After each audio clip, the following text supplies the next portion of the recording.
Good morning students. ఈరోజు మనం ఈ వీడియోలో ప్రధానంగా రెండు అంశాల గురించి సంక్షిప్తంగా నేర్చుకుందాం. ఇంతకుముందు క్లాస్లో మనం మొఘల్ సామ్రాజ్యానికి సంబంధించిన లిఖితపూర్వక ఆధారాల గురించి నేర్చుకున్నాం. సో ఈరోజు మనం భారతదేశంలో మొఘల్ సామ్రాజ్య స్థాపకుడు బాబర్. అది మనందరికి తెలిసిన విషయం. మరి బాబర్ ఏమన్నా స్వదేశీ పాలకుడు అంటే కాదు. అతడు సమర్కండ్ అనేటటువంటి ప్రాంతం, ముఖ్యంగా ప్రస్తుత ఆఫ్ఘనిస్తాన్లో ఫర్గానా అనేటటువంటి ప్రాంతం, ఒక రాష్ట్రం ఉంటుందండి. ఆ ప్రాంతం నుంచి వచ్చినటువంటి వ్యక్తి. సో మరి అక్కడి నుంచి మన భారతదేశ భూభాగాలపైన దండెత్తడానికి అతనికి అనుకూలించినటువంటి అంశాలు ఏంటి, ఎటువంటి పరిస్థితులు బాబర్ను మన భారతదేశం పైన దండెత్తడానికి వీలు కల్పించినాయి, ఎటువంటి పరిస్థితులు ఇక్కడ నెలకొని ఉన్నాయి. అలాగే బాబర్ భారతదేశంలో మొఘల్ సామ్రాజ్యాన్ని ఎలా స్థాపించిండు, ఈ రెండు అంశాలను గురించి మనం సంక్షిప్తంగా ఈ వీడియోలో చూద్దామండి. సో ముందుగా బాబర్ దండెత్తి వచ్చే నాటికి భారతదేశంలో నెలకొన్న పరిస్థితులు, ఎటువంటి పరిస్థితులు ఇక్కడ ఉన్నాయి ముందుగా అబ్జర్వ్ చేస్తే ఇక్కడ కొన్ని నేను కీ పాయింట్స్ని మెన్షన్ చేయడం జరిగింది. దాని ద్వారా మనకు కొంత సమాచారం తెలిసి వచ్చే అవకాశం ఉన్నది. ముందుగా ఢిల్లీ సుల్తాన్ల అధికారం క్షీణ దశకు చేరింది. ఎవరి ఢిల్లీ సుల్తాన్లు? బాబర్ మన భారతదేశాన్ని ఆక్రమించే ముందు ఢిల్లీని కేంద్రంగా చేసుకొని పరిపాలన చేసినటువంటి వాళ్ళే ఢిల్లీ సుల్తాన్లు. సో ఈ ఢిల్లీ సుల్తాన్లు అధికారం అనేది క్షీణ దశకు చేరుకున్నది, అంటే పతనం అయ్యేటటువంటి స్థాయికి చేరుకున్నది. ఎందుకంటే మొదట్లో వచ్చినటువంటి వాళ్ళు చాలా సమర్థులు, కానీ కడపటి ఢిల్లీ సుల్తాన్లంతా కూడా అసమర్థులు, అవివేకులు. దానివల్ల పాలన మొత్తం కూడా లోపభూయిష్టంగా మారిపోయి పరిపాలన అస్తవ్యస్తం అయిపోయింది. కాబట్టి ఆటోమేటిక్గా పరిపాలనలో ఎప్పుడైతే బలహీనంగా ఉంటారో ఖచ్చితంగా ఆ సామ్రాజ్యం పతనం చెందే అవకాశం ఉంటుంది. అది మనందరికీ తెలిసినటువంటి విషయమే. ఇక్కడ కూడా అదే జరిగింది. అసమర్థ ఢిల్లీ సుల్తాన్ల అధికారం అనేది క్షీణ దశకు చేరుకున్నది, అంటే పతనం అయింది, డౌన్ఫాల్ అయింది. ఇక రెండవది రాజకీయ అస్థిరత, పొలిటికల్ ఇన్సస్టైనబుల్. అంటే ఢిల్లీ సుల్తాన్లు ఎవరైతే ఉన్నారో అధికారంలోకి వచ్చి రాజుగా వచ్చేటటువంటి రాజులు పూర్తిగా అసమర్థులు, బలహీనులు. అందుకే మనం ఇక్కడ మెన్షన్ చేసాం రాజకీయ అస్థిరత. ఈ అసమర్థ పాలకులు ఎక్కువ కాలం పరిపాలన చేయలేకపోయారు. అంతఃపురం మొత్తం కూడా కుట్రలు కుతంత్రాలతో నిండి ఉండేది. ఆ కుతంత్రాలతో అంతఃపురం రెండు వర్గాలుగా విడిపోయి వాళ్ళలో వాళ్ళు పొట్లాడుకునేటటువంటి స్థాయి. కాబట్టి రాజు యొక్క మాట కానీ సుల్తాన్ యొక్క ఆదేశాలు కానీ పట్టించుకునేటటువంటి నాదుడు అక్కడ ఎవరు కూడా లేరు. దట్స్ వై వీళ్ళు ఏం చేశారంటే పూర్తిగా తక్కువ కాలంలోనే వాళ్ళు ఈ సింహాసనాన్ని త్యజించవలసి వచ్చింది. సో దానివల్ల ఈ కేంద్రంలో రాజకీయ అస్థిరత ఏర్పడడానికి అవకాశం ఏర్పడింది. ఇక ఎప్పుడైతే ఇక్కడ రాజకీయ అస్థిరత ఉన్నదో చిన్న పెద్ద స్వతంత్ర రాజ్యాల స్థాపన కూడా ఇక్కడ మనకు జరిగింది. ఇప్పుడు రాజు అంతే కదా అండి, రాజు సమర్థుడైతే తన కింద ఉండేటటువంటి గవర్నర్లు, రాష్ట్ర పాలకులు అతనికి లోబడి విధేయంగా వినయంగా ఉంటారు. మరి అతడు బలహీనమైనప్పుడు ఆటోమేటిక్ ఏం చేస్తారు వీళ్ళు?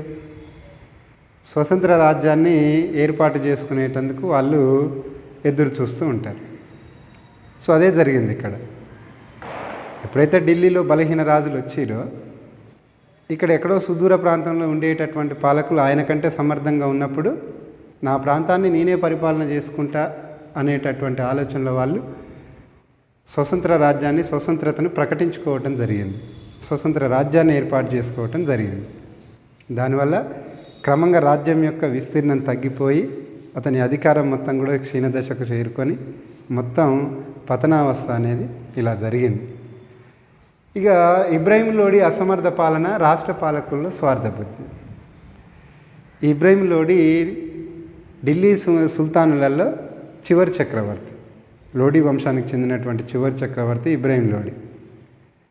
ఇక యువకుడు, ఆవేశపరుడు, కానీ అనాలోచితపరుడు.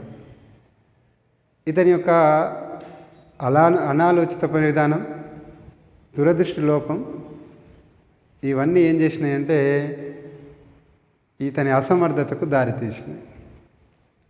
కాబట్టి రాష్ట్ర పాలకుల్లో కూడా స్వార్థబుద్ధి పెరిగిపోయి రాజుకు మద్దతు తెలిపే బదులు రాజుకు వ్యతిరేకంగా కుట్రలు కుతంత్రాలు పన్నేవారు. చివరికి కుట్రలు కుతంత్రాలే ఇబ్రాహీం లోడిని మొదటి పానిపట్టు యుద్ధంలో ఓడించి అతని మరణానికి కారణమై భారతదేశ భూభాగాలపైన ఇంకొక విదేశీ రాజవంశానికి పునాదులు అనేది ఏర్పడ్డాయి. సో అదొక రీజన్ అండి. ఇక సామాజికంగా, ఆర్థికంగా అస్థిరత పరిస్థితులు కూడా ఏర్పడ్డాయి. అంటే పాలకులు ఎప్పుడైనా అసమర్థులైనప్పుడు ప్రజలు కూడా, తర్వాత ప్రజా పరిపాలన కూడా అసమర్థంగానే ఉంటుంది. చూడక అదే జరిగింది అక్కడ. ఒక సుదీర్ఘ కాలం పాటు పరిపాలన చేసినటువంటి అసమర్థ రాజుల మూలంగా చివరి ఢిల్లీ చక్రవర్తుల లోపభూయిష్టమైనటువంటి పాలనా విధానాల వల్ల అన్ని రంగాలు కూడా అస్తవ్యస్తం అయిపోయినాయి. అందులో సామాజిక, ఆర్థిక రంగాలు కూడా అస్థిరతకు చేరుకున్నాయి. ఒక జిగ్జాగ్ సిస్టమ్. సో దీనివల్ల ప్రజలు కూడా ఢిల్లీ సుల్తాన్ల పాలనను మొత్తం కూడా అసహించుకున్నారు, ఏవగించుకున్నారు. సో వాటి పాలన నుండి బయటపడాలని ఎవరైనా కొత్త వాళ్ళు వస్తే వాళ్ళకు మద్దతు తెలపటం, సపోర్ట్ ఇవ్వటం లాంటి సిచ్యువేషన్స్, అక్కడ కండిషన్స్ అనేవి ఏర్పడ్డాయి అన్నట్టు. ఇక అన్నిటికంటే ముఖ్యమైనది ఏంటంటే సైనిక బలహీనత. ఇప్పుడు రాజ్యం, రాజు బలంగా ఉండాలంటే ఏది మనకు బలంగా ఉండాలి? సైన్యం బలంగా ఉండాలి. కానీ ఇక్కడ అది జరిగిందా? లేదు. ఎందుకంటే పాలకులంతా కూడా అసమర్థులు. సైనిక రంగంలో వచ్చినటువంటి మార్పులను వాళ్ళు స్వీకరించాలి, పాత పద్ధతులే అనుసరించి సైనిక వ్యూహ రచనలో కానీ, సైనిక వ్యవస్థలో కానీ అధునాతనమైనటువంటి పద్ధతులను వీళ్ళు పాటించుకోవాలి. కాబట్టి వీళ్ళకంటే మెరుగైనటువంటి వాళ్ళు, సుశిక్తులు, యుద్ధరంగంలో నిష్ణాతులు ఎదురైనప్పుడు వాళ్ళ చేతిలో వీళ్ళు ఓడిపోయే అవకాశం ఎక్కువగా ఉన్నది. ఇక్కడ అదే జరిగింది. కేవలం 20,000 మందితో భారతదేశం పైన దండెత్తినటువంటి బాబర్ సుమారు 2 లక్షల సైన్యం ఉన్నటువంటి ఇబ్రాహీం లోడి యొక్క సైన్యాన్ని కేవలం 4 రోజుల్లో ఓడించేసి అతని యుద్ధరంగంలో చంపేసి బాబర్ భారతదేశం పైన రాజ్యస్థాపన అనేది చేసింది. చూడండి సైనికంగా ఎంత బలహీనంగా ఉంటే వాళ్ళు అంత ఈజీగా విదేశస్తులు మన పైన ఆధిపత్యం సాధించారో తెలుస్తుంది. సో ఏదేమైనప్పటికీ బాబర్ అనేటటువంటి వ్యక్తి మన భారతదేశం పైన దండెత్తి వచ్చే నాటికి ఇటువంటి పరిస్థితులు నెలకొని ఒక సమర్థవంతమైనటువంటి వ్యక్తి భారతదేశం పైన దండెత్తే అతనికి చాలా ఈజీగా దాసోహమయ్యేటటువంటి పరిస్థితి ఏర్పడిందని ఈ యొక్క కాన్సెప్ట్స్ ద్వారా, కీ పాయింట్స్ ద్వారా మనకు అర్థమవుతుంది. సో వీటిని తనకు అనుకూలంగా మలుచుకొని బాబర్ అనేటటువంటి వ్యక్తి భారతదేశం పైన ఒక నూతన రాజవంశాన్ని, మొఘల్ వంశ స్థాపనని ఏర్పాటు చేసిండు. మరి ఎలా చేసిండు? బాబర్ ఏ రకంగా భారతదేశ భూభాగాన పైన తన అధికారాన్ని స్థాపించుకోగలిగాడు. సో అదే మనం ఇక్కడ చూద్దామండి. సో ముందుగా బాబర్ యొక్క బయోగ్రఫీని మీకు ఇక్కడ ఇస్తున్నా. సో దాంట్లో ఇతని యొక్క జీవితకాలం వచ్చేసరికి 1483 నుంచి 1530. ఇది బాబర్ యొక్క జీవిత కాలం, మనకు ఎక్కడ కూడా కనిపించదు. So you can write carefully. What is the time period of Babar king? 1483 to 1530. So ఇతడు ఫిబ్రవరి 14న జన్మించాడండి. ఫిబ్రవరి 14 మీకు తెలుస్తుంది ఏంటది? వాలంటైన్స్ డే, ఫిబ్రవరి 14. సో అది గుర్తుపెట్టుకుంటే బాబర్ యొక్క జన్మదినం, బర్త్డే అని మనం గుర్తుపెట్టుకోవచ్చు. సో వీళ్ళ యొక్క తల్లిదండ్రులు, బాబర్ యొక్క తల్లిదండ్రులు Umar Shaikh Mirza and Qutlugh Nigar Khan. Umar Shaikh Mirza and Qutlugh Nigar Khan.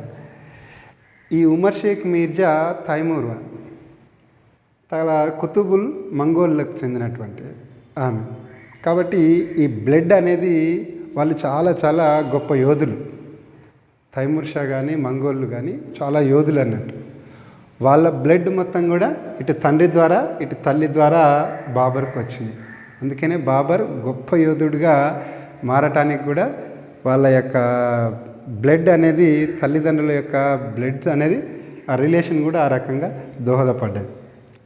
So ఇతడు 14వ సంవత్సరం వచ్చినట్టుకే ఇతని తండ్రి మరణించాడు. ఉమర్ షేక్ మీర్జా ఫర్గానా అధిపతి. వాస్తవానికి ఇది ఆఫ్ఘనిస్తాన్లో ఉంటుందండి, సామర్కండ్కి వెలుపల ఇది ఫర్గానా.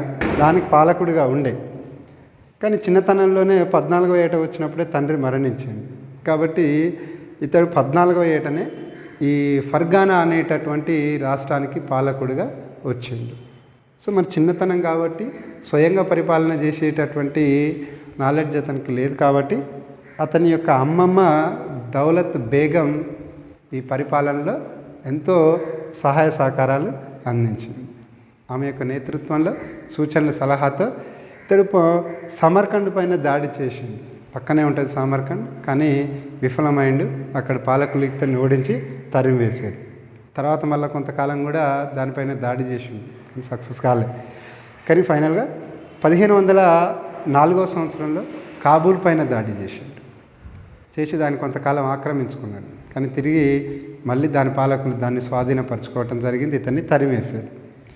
సో ఇక్కడ సమర్కండ్ పోయింది, కాబూల్ కోల్పోవాల్సి వచ్చింది, తర్వాత ఫర్గానా కూడా కోల్పోవాల్సి వచ్చింది. ఇతని యొక్క పాలోళ్ళు దాయాదులు కూడా అతని ఫర్గానా నుంచి తరిమేశారు. సో ఎటువంటి నిస్సహాయ స్థితిలో ఈ యొక్క కున్లున్ పర్వతాలలో, కాబూల్ పరిసర ప్రాంతాల్లో ఉన్నటువంటి కున్లున్ పర్వతాల్లో అతని యొక్క అనుచరులతోని తలదాచుకున్నాడు. మొత్తం పర్వతాల గుహలో దాచుకుంటుంటే అక్కడ దిక్కత్ అనేటటువంటి గ్రామం వద్ద నివసిస్తున్నాడు ఒక అజ్ఞాత వ్యక్తిగా. అక్కడ ఒక గొర్రెలను మేపుకునేటటువంటి ఒక వృద్ధ మహిళ ఈ బాబర్కి భారతదేశానికి సంబంధించినటువంటి సిరి సంపదల గురించి మొత్తం వివరించడం జరిగింది. దిక్కత్ అనే గ్రామం, ఒక వృద్ధ మహిళ ఇతనికి చెప్తుంది మన భారతదేశంలో సంపద ఎలా ఉంటుంది, అక్కడి యొక్క వైభోగం ఎలా ఉంటుంది.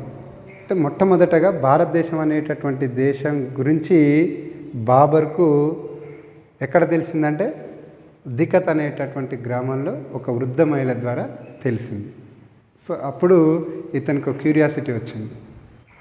సో ఇటువంటి ఒక ఎడారి ప్రాంత రాజ్య విస్తరణ కంటే అక్కడికి వెళ్ళి ఆ సిరి సంపదలను తెచ్చుకుంటే బాగుంటుంది అనేటటువంటి కోణంలో భారతదేశం పైన దండెత్తే ఎలా ఉంటుంది అనేటటువంటి ఆలోచన తనకు వచ్చి 1513-19లో సైన్య పునర్వ్యవస్థీకరణ చేసిండు.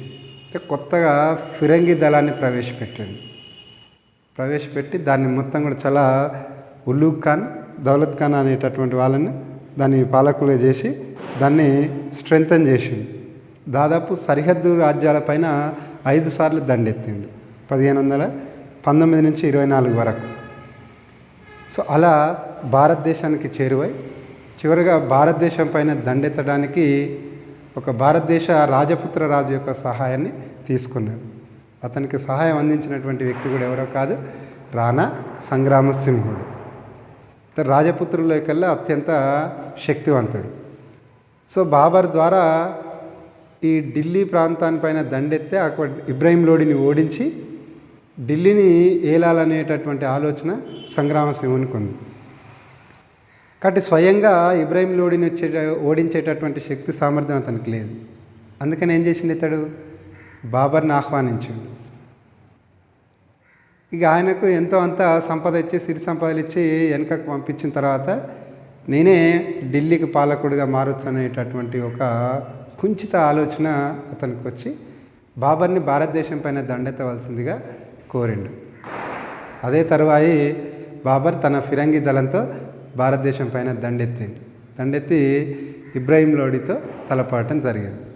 కేవలం 4 యుద్ధాల ద్వారా భారతదేశంలో బాబర్ మొఘల్ సామ్రాజ్యాన్ని స్థాపించింది అతి తక్కువ కాలంలో. అది నేను ఇక్కడ 4 యుద్ధాలను ప్రొజెక్ట్ చేసిన, అవి మీరు పాయింట్అవుట్గా మీరు రైట్ డౌన్ చేసుకోండి. ఇక్కడ ముందుగా మొదటి పానిపట్టు యుద్ధం. చరిత్రలో, భారతదేశ చరిత్రలో పానిపట్టుకు ఒక ప్రత్యేకమైనటువంటి స్థానం ఉందండి. పానిపట్టు ఇది ప్రస్తుత హర్యానా రాష్ట్రంలో ఉంటుంది. దాదాపు 3 పానిపట్టు యుద్ధాలు జరిగినాయి. మొదటి పానిపట్టు యుద్ధమేమో మొఘల్ సామ్రాజ్య స్థాపనకు దారితీసింది. రెండవ పానిపట్టు యుద్ధమేమో అక్బర్ ఇక్కడ తన శక్తిని సుస్థిరతను చేసుకున్నాడు. అది మూడవ పానిపట్టు యుద్ధంలో బ్రిటిష్ వాళ్ళ చేతిలో, ఇక్కడ అహ్మద్ షా అబ్దాలీ చేతిలో మహారాష్ట్రలు ఓడిపోయి బ్రిటిష్ వాళ్లకు ఇక్కడ వాళ్ళ అధికార స్థాపనకు వీలు కలిగింది.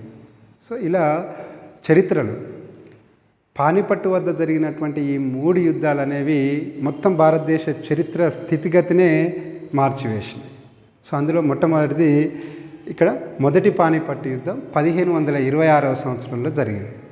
ఎవరెవరి మధ్య జరిగింది అంటే బాబర్కి మరియు ఢిల్లీ సుల్తాన్ చివరి రాజు అయినటువంటి ఇబ్రాహిం లోడికి మధ్య జరిగింది. సో మొదటగా ఇబ్రాహిం లోడి పెద్ద సైన్యాన్ని ఏర్పాటు చేసుకున్నాడు. కానీ ఆ సైన్యాధిపతులకు లంచాలు ఇచ్చి యుద్ధరంగం నుంచి వాళ్ళని నిష్క్రమించేటట్టు వీళ్ళు చేసి చివరికి అతన్ని మోసగించి ఇక్కడ బాబర్ చేతిలో అతి సునాయాసంగా ఓడిపోయి చివరికి యుద్ధంలో చంపబడ్డాడు. సో మొత్తానికి మొదటి పానిపట్టు యుద్ధంలో ఈ ఇబ్రాహిం లోడి బాబర్ చేతిలో చాలా ఈజీగా ఓడిపోయి చివరికి మరణించాడు. అట్లా ఢిల్లీ అతని మోసం అయింది. తర్వాత ఆగ్రా పరిసర ప్రాంతాలను కూడా బాబర్ యొక్క కుమారుడు హుమైన్ ఆక్రమించేసుకున్నాడు. అట్లా ఢిల్లీ దాని పరిసర ప్రాంతాలు మొత్తం కూడా వీళ్ళ హస్తగతం అయినాయి. ఇక బాబర్ చేసినటువంటి రెండవ యుద్ధం ఏంటంటే కాన్వా యుద్ధం. ఇదే సంవత్సరంలో 1527, అంటే పానిపట్టు యుద్ధం జరిగిన తర్వాత మరుసటి సంవత్సరం. ఇతను రాణా సంగ్రామసింహునితో ఎందుకు తలపడవలసి వచ్చింది? వాస్తవానికి రాణా సంగ్రామసింహుడే మొదటి పానిపట్టు యుద్ధంలో బాబర్కి సహకరించిండు, మరియు భారతదేశం పైన దండెత్తి రావాల్సిందిగా ఆహ్వానించిండు. ఒక రకంగా అతడు ఫ్రెండ్గా ఉండాలి. కానీ ఒక సంవత్సరం లోపలనే అతనితో బాబర్ యుద్ధం చేయవలసినటువంటి పరిస్థితి ఎందుకు వచ్చింది చూస్తే, రాణా సంగ్రామసింహునికి ఢిల్లీని ఏలాలనేటటువంటి కోరిక బాగా ఉండేది. మరి దానికి అడ్డుగా ఇప్పుడు ఎవరున్నారు? బాబర్ ఉన్నాడు. బాబర్ ఏదో ఇబ్రాహిం లోడిని ఓడించి అతన్ని చంపేసి సంపద తీసుకొని వెళ్ళిపోతాడు అనుకున్నాడు. గతంలో కూడా వివిధ దేశాల నుంచి వచ్చినటువంటి వాళ్ళు అలానే చేశారు. ఇతడు కూడా అలానే సిరి సంపదలు తీసుకొని వెళ్తా అనుకున్నాడు. కానీ బాబర్ ఏం చేసిండు? ఈ రాజ్యాన్ని ఆక్రమించిన తర్వాత ఎక్కడో పోయి ఆ రాజ్యాన్ని ఆక్రమించుకునే వాళ్ళు ఇక్కడనే ఈ రాజ్యాన్ని వెళ్తా అని చెప్పేసి ఆయన ఇక్కడే ఉన్నాడు. కాబట్టి ఇక్కడ రాణా సంగ్రామసింహునికి ఢిల్లీని ఏలాననేటటువంటి కోరికకు అడ్డుగా ఇప్పుడు బాబర్ ఉండటంతో నేరుగా అతనితోనే ఇక్కడ యుద్ధానికి తలపడడం జరిగింది. సో ఈ యుద్ధంలో ఘోరాతి ఘోరంగా రాణా సంగ్రామసింహుని ఓడించాడు. ఏదో అతడు ఓడించే సందర్భంలోనే అతడు యుద్ధభూమి నుంచి ప్రాణాలు కాపాడుకొని పారిపోవటం జరిగింది. సో అట్లా దీంట్లో సక్సెస్ అయ్యింది. మూడోది చందేరి యుద్ధం. ఇది 1528వ సంవత్సరంలో ఈ బుందేల్ఖండ్ ప్రాంత రాజు అయినటువంటి మేదినీ రాయ్తో తలపడటం జరిగింది. ఇక్కడ బాబర్ రాజ్యాన్ని విస్తరింపజేయాలనేటటువంటి కాంక్షతో సరిహద్దు రాజ్యాలపైన దాడి చేసుకుంటూ వస్తున్నాడు. అట్లే బుందేల్ఖండ్ అంటే ప్రస్తుత ఉత్తర మధ్యప్రదేశ్, దక్షిణ ఉత్తరప్రదేశ్ మధ్య ప్రాంతాలన్నీ కూడా బుందేల్ఖండ్ ప్రాంతంలో ఉంటాయి. దాని పాలకుడు మేదిని రాయ్ అనేటటువంటి ఒక రాజపుత్ర రాజు. అతన్ని కూడా ఓడించి ఆ ప్రాంతాన్ని తను కైవసం చేసుకోవటం జరిగింది. ఇక నాలుగోది గోగ్రా యుద్ధం. ఇది 1529వ సంవత్సరంలో జరిగిందండి. ఇది ఎవరెవరి మధ్య జరిగింది? బాబర్కి మరియు ఆఫ్ఘన్ నాయకులకి. ఈ మొదటి పానిపట్టు యుద్ధంలో ఇబ్రహీం లోడీతో ఉన్నటువంటి కొంతమంది ఆఫ్ఘన్, అతని తమ్ముడు, ముఖ్యంగా అతని తమ్ముడు మహమ్మద్ లోడి, ఇంకా అతనికి సపోర్ట్గా ఉన్నటువంటి సన్నిహితులంతా ఈ బీహార్, ఒడిశా ఈ ప్రాంతాలకు పారిపోయి వచ్చారు. మళ్ళీ వాళ్ళంతా కొంతకాలం తర్వాత ఏకమై తిరిగి బాబర్ని ఓడించటానికి వాళ్ళ ఐకమత్యంతో అతనితో గోగ్రా అనేటటువంటి ప్రాంతంలో అతనితో యుద్ధానికి దిగటం జరిగింది. మరి ఇక ఆ యుద్ధం పేరే గోగ్రా యుద్ధం. చిరికి గోగ్రా యుద్ధంలో కూడా ఆఫ్ఘన్ నాయకులందరినీ కూడా ఓడించిండు మరియు చంపేసిండు. అట్లా ఈ 4 యుద్ధాల ద్వారా బాబర్ అనేటటువంటి వ్యక్తి భారతదేశంలో ఈ మొఘల్ సామ్రాజ్యాన్ని స్థాపించటానికి మనకు అనుకూలమైనటువంటి పరిస్థితులను సృష్టించుకోవటం జరిగింది. సో ఫైనల్గా బాబర్ అనేటటువంటి వ్యక్తి 1526లో మొఘల్ అధికార స్థాపన అనేది చేసిండు. సో ఇది మరి ఇతని యొక్క వ్యక్తిత్వం కనుక చూసినట్లయితే బాబర్ ఒక కుమారుడిగా, ఒక తండ్రిగా, ఒక ఫ్రెండ్గా, తర్వాత ఒక సైనిక నాయకుడిగా, చివరికి గొప్ప యోధుడిగా ఎంతో ప్రఖ్యాతి చెందిండండి. దాదాపు ఇతని గురించి, ఇతని యొక్క క్యారెక్టర్ గురించి వర్ణించినటువంటి చరిత్రకారులు ఎవరంటే ఆచార్య లేన్పూల్ మరియు విఎస్ స్మిత్ అనేటటువంటి వ్యక్తులు. డైరెక్ట్ విఎస్ స్మిత్ ఏమన్నాడంటే, సమకాలీన కాలంలో అద్భుతమైనటువంటి రాకుమారుడుగా, ఆసియా ఖండంలో అద్భుతమైనటువంటి రాకుమారుడుగా ఈ బాబర్ యొక్క వ్యక్తిత్వం గురించి విఎస్ స్మిత్ అనేటటువంటి చరిత్రకారుడు పేర్కొన్నాడు. అంటే అంత గొప్ప రాజు. కాంటెంపరీ పీరియడ్లో ఈ ఆసియా ఖండంలోనే ఉత్తమోత్తమైనటువంటి అద్భుతమైనటువంటి గొప్ప యోధుడిగా మన బాబర్ నిలిచిండు. సో చివరికి 1530వ సంవత్సరంలో అతడు మరణించిండండి, డిసెంబర్లో. అతడు మరణించిన తర్వాత హుమాయూన్ అనేటటువంటి వ్యక్తి ఇక్కడ రాజుగా వచ్చిండు. మరి అతడు ఎలా పరిపాలన చేసిండు, అతని యొక్క పరిపాలనా విధానం ఏ రకంగా ఉన్నది, సో అదంతా ఫర్దర్ వీడియోలో మనం చూసుకుందాం.